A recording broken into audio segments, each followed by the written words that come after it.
Hello, students. Shall we start? This section will introduce the important issues of Korean foreign policies, including security issue and a trade issue. So the purpose of this section is to help students understand the foreign policy issues of the Republic of Korea and related strategies and policies. First, alliance with the United States. Obviously, this is one of the few most important issues which the Korean foreign policies are dealing with. After the Korean War in 1953, the Republic of Korea and the U.S. signed the U.S.-Korea Defense Treaty, which is a military alliance. So it has been the fundamental base for the contemporary South Korean prosperity and security of Korea. So at present, there are about 28,000 American troops stationing in the ROK. I said about 28,000 because the American military government does not notify in and out of American troops to Korea. So we just calculate and guess the numbers of American forces in Korea. So approximately about 28,000 American troops are now stationing in Korea. And let me introduce the public survey made in America by Chicago Council. For the United States, American people think that some allies and friends and enemies. In this figure, the allies with the blue color is an ally, and light green a partner, and blue do not know, and dark blue rival, or dark green an adversary. So I think this public survey did not include the UK because UK is the most popular and most reliable country in the United States. So France, outside of UK, France is the country that most American people feels friendly and the best ally. So 52% of Americans think that France is the country that shares our American interests and values, and 24% a necessary partner. So more than 75% of Americans think that France is the most reliable ally and partner.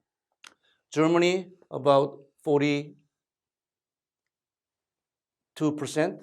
and Japan, about 72%, including, Germany is a 45, 72%, Japan, 72%, and South Korea is about 67%, and Israel, Taiwan, and Mexico, India. So these countries are considered by most Americans as allies and friends. And the countries in the bottom of this figure, North Korea, almost 62% of Americans think that these are either adversary or rival. Iran and Russia and China. And Saudi Arabia is an ally and partner, but is not the most trusted partner by Americans. I guess they do not have any similar religion, I guess.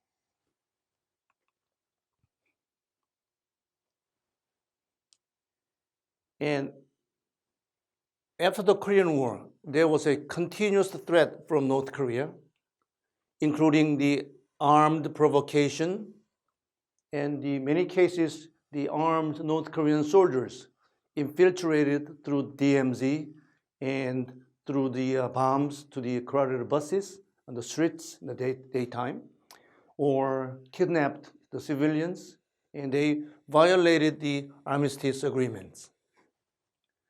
And there were already a few attempts of military coup d'etat within the ROK army, but the United Nations commander did not allow any movements of ROK army.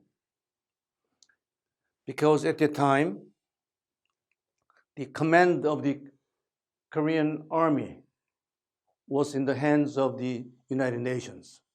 It was a part of a deal that President Syngman Rhee requested the President Truman of America to take the full responsibility of South Korea.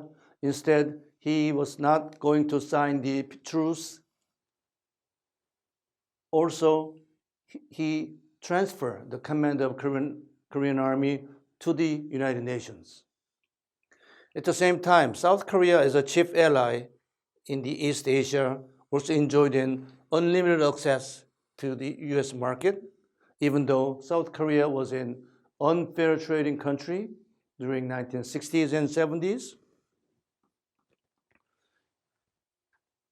including the manipulating the exchange rates or putting invisible tariffs against foreign products. But still, the US allowed South Korea to sell their products unlimitedly. In 1991, the Cold War collapsed. The voluntary withdrew of the Soviet Union from the status of one of the two superpowers. So after the collapse of the Cold War, the external threat fundamentally reduced to South Korea. The former Soviet Union was dissolved, voluntarily dissolved. The Soviet-North Korean ties became much, much weaker. Yet, however, the threat from North Korea with WMD means weapons of massive destruction, had been continued, even aggravated inter-Korean relations. I told you about the arsenal of North Korea. North Korea is equipped with between 20 to 70 warheads, nuclear warheads, and also Hwasong-15, which is ICBM, also at the same time SLBM. And not only with those kind of strategic weapons, but also North Korea has the massive arsenal of biochemical weapons. But the reason why Pyongyang is so obsessed with nuclear weapons is very clear. The reason is that North Korea has long lost the superiority of conventional weapons. Conventional weapons include foot soldiers and tanks and cannons and other weapons and jet planes and other weapons. So already the size of South Korean economy is 40 times bigger than that of North Korea. And also the volume of the defense budget of South Korea is more than 20 times bigger than that of North Korea. So from the 1980s and 1990s on, it was nonsense for North Korea to compete with South Korea in terms of military buildups. So North Korea gave up its conventional weapons, the utility of conventional weapons. Instead, North Korea tried to develop the unsymmetrical capability vis-a-vis South Korea. That is nuclear weapons. Since South Korea does not possess any nuclear weapons, it is definitely asymmetrical.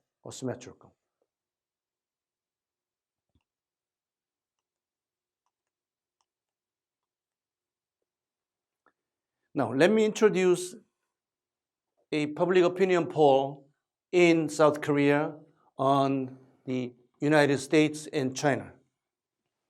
In the year 2014, but about almost 60% of Koreans feel friendly towards Korea, excuse me, the US, and about 25% on China.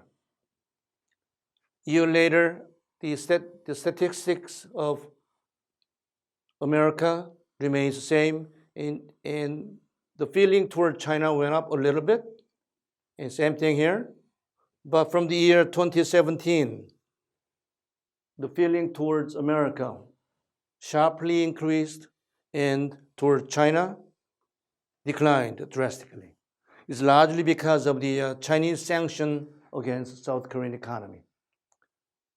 Because South Korean government agreed with the United States to employ the THAAD, tactical anti-ballistic missile, within the South Korean territory.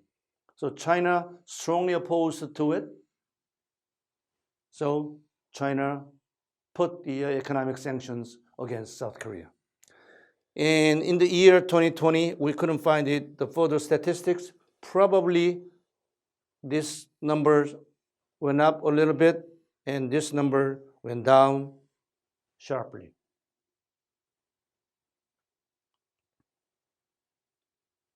And another opinion poll towards South Koreans. Which country is the most threatening after the unification of Korea?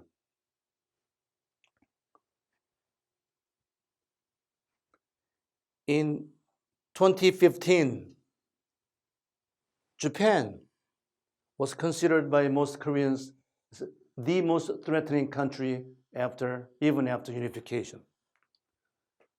But 2 years later, after the Chinese economic sanction against South Korea, China is the most threatening country. And the US, 13%, and Russia, 4%, and other countries, 2%. So, for many South Koreans, their feeling towards China is getting aggravated, particularly after 2017, and also China is considered to be the country which is going to be threatening Korea after unification.